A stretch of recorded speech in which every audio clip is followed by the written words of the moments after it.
Assalamualaikum warahmatullahi wabarakatuh. Perkenalkan, nama saya Marudin dari kelas 6A Ekonomi Syariah, NIM 119031155.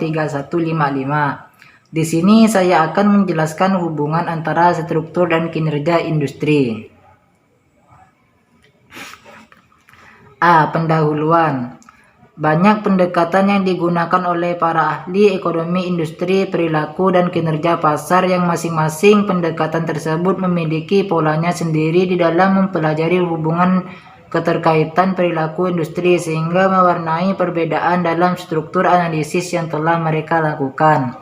Para ekonomi tetap memiliki pandangan yang sama tentang hubungan struktur, perilaku, dan kinerja pasar, yang menyatakan bahwa masing-masing komponen memiliki hubungan ketergantungan satu dengan yang lainnya. Struktur pasar. Struktur pasar menunjukkan karakteristik pasar seperti elemen jumlah pembeli dan penjual, keadaan produk, keadaan pengetahuan penjual dan pembeli, serta keadaan rintangan pasar. Struktur pasar menunjukkan karakteristik pasar seperti elemen jumlah pembeli dan penjual, keadaan produk, keadaan pengetahuan penjual dan pembeli, serta keadaan rintangan pasar. Elemen dan unsur-unsur struktur pasar. Pangsa pasar. Pangsa pasar merupakan bagian dari keseluruhan pemerintahan suatu barang yang mencerminkan golongan konsumen menurut ciri khasnya seperti dari tingkat pendapatan. Konsentrasi. Konsentrasi atau pemusatan adalah kombinasi pangsa pasar dan perusahaan-perusahaan oligopoli di mana mereka menyadari adanya saling ketergantungan. Hambatan untuk masuk. Hambatan untuk masuk yaitu cara atau usaha dari perusahaan atau para perilaku industri untuk dapat masuk ke dalam pasar, mencakup dari segala sesuatu yang memungkinkan adanya terjadinya penurunan kecepatan persaingan baru. Karakteristik pasar. Jumlah dan besarnya penjual dan pembeli. Jika penjual menjual produknya dengan harga tinggi, maka konsumen akan cenderung beralih untuk mengkonsumsi produk lain yang sejenis. Keadaan produk yang diperjualbelikan. Keadaan produk yang diperjualbelikan apakah suatu produk yang homogen atau unik sehingga tidak ada penjual lain yang bisa mensubstitusikan komoditi yang dijual oleh penjual tersebut. Kemudahan keluar masuk pasar.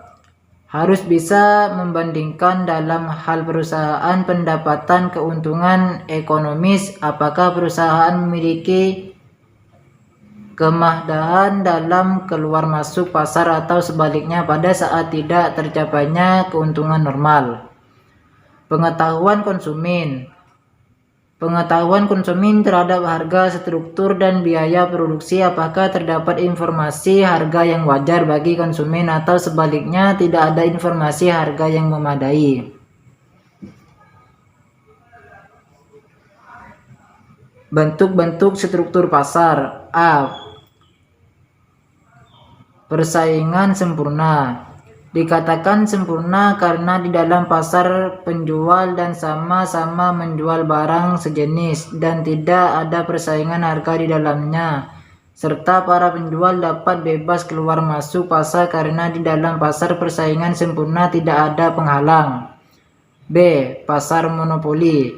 Pasar monopoli merupakan kebalikan dari pasar persaingan. Di dalam pasar monopoli hanya terdapat satu penjual untuk satu jenis barang tertentu. Pasar persaingan monopolistik merupakan bentuk pasar yang di dalamnya terdapat banyak penjual yang menghasilkan atau menjual produk yang berbeda-beda. Pasar oligopoli. Oligopoli merupakan struktur pasar industri yang didominasi oleh sejumlah kecil perusahaan yang saling bersaing. Setiap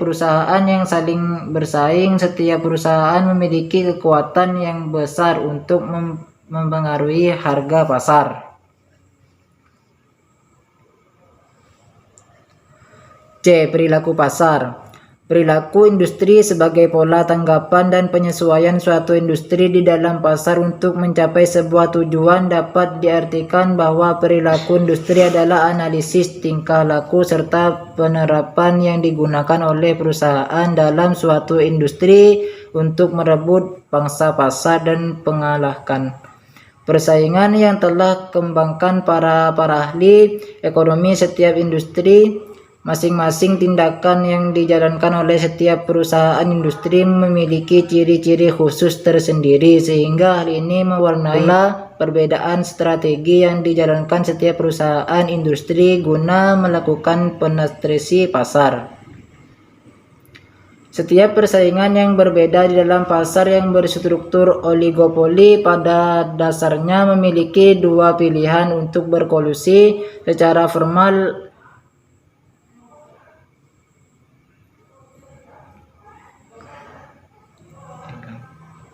atau berkolusi secara informal. Adapun penjelasan yakni kolusi secara formal. Kolusi secara formal ditandai dengan adanya perjanjian-perjanjian yang bersifat mengikat, baik dari perjanjian kesepakatan keuntungan hingga kesepakatan apabila melakukan pelanggaran.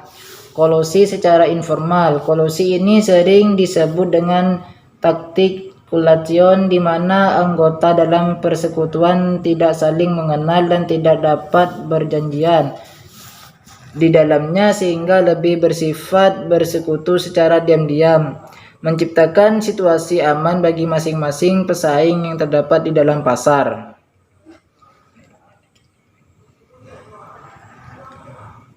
D. Kinerja pasar. Kinerja pasar atau industri merupakan hasil atau prestasi yang muncul di dalam. D. Kinerja pasar. Kinerja pasar atau industri merupakan hasil atau prestasi yang muncul di dalam pasar sebagai reaksi akibat tindakan-tindakan para pesaing pasar yang menjalankan berbagai strategi perusahaannya guna bersaing dan mengatasi keadaan pasar. Kinerja pasar dapat muncul dalam berbagai bentuk, beberapa di antaranya adalah harga, keuntungan, dan efisiensi. Harga. Persaingan sempurna. Harga jual yang terjadi di pasar cenderungnya rendah mengikuti gejolak pasar yang berlangsung dikarenakan di dalam pasar tidak ada satupun produsen yang mampu mengendalikan keadaan pasar. Harga jual persaingan.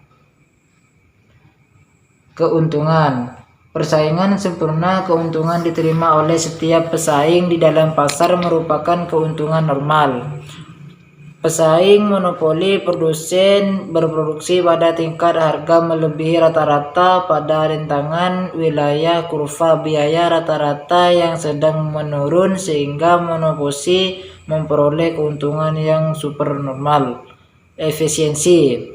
Setiap produsen berproduksi pada tingkat biaya marginal menyamai biaya rata-rata pada titik terendah. Namun demikian, pada industri yang berstruktur monopoli, produsen berproduksi pada situasi penerimaan marginal sama dengan biaya pengenal pada saat biaya rata-rata sedang mengalami penurunan. Dengan kata lain, monopolisis sengaja berproduksi pada situasi kapasitas produksi yang rendah (under capacity) hingga monopolis dapat memperoleh keuntungan supernormal. Cukup sekian penjelasan dari saya. Bila ada kekurangan atau kesalahan dari penyampaian tersebut, materi mohon maaf sebesar-besarnya. Wallahi taufik wal hidayah. Wassalamualaikum warahmatullahi wabarakatuh.